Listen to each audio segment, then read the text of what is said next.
I think it's very important that India and China should normalize their relationship.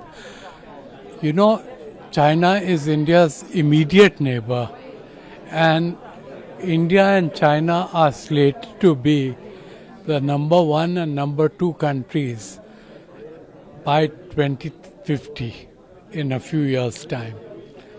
And arguably, I would say that China is India's most important relationship. I'm not saying the closest relationship, but keeping an even keel of relations between the two countries is important, because if they quarrel or if the relations are not good, then both will suffer and both will not be able to achieve their development objectives. Sir, during the bilateral meeting, PM Modi says we are having it established in progress globally. There is no doubt that this is a plurilateral and polycentric world. So it's very important that big countries like India, China and other great powers should have stable relations amongst themselves.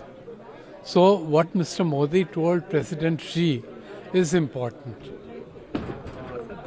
PM Modi big statement on the world surrounded by war and conflicts and the changes of the terrorism. Double standard will not work.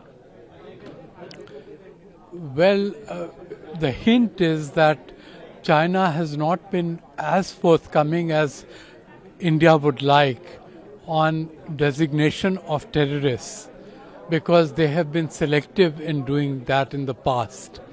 And I'm glad that our Prime Minister was forthright in presenting our point of view.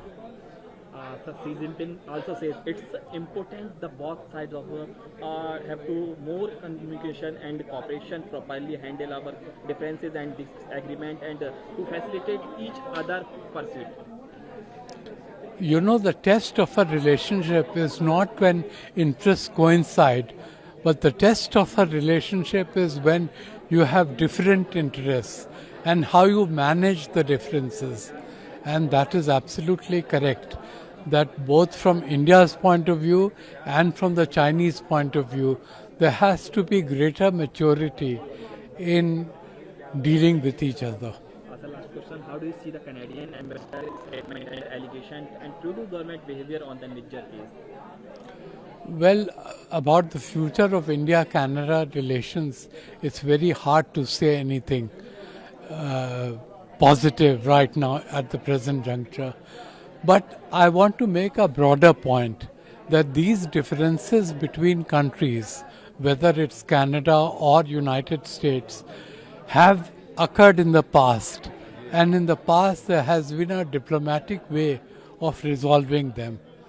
But this time that has been absent, and that is very unfortunate.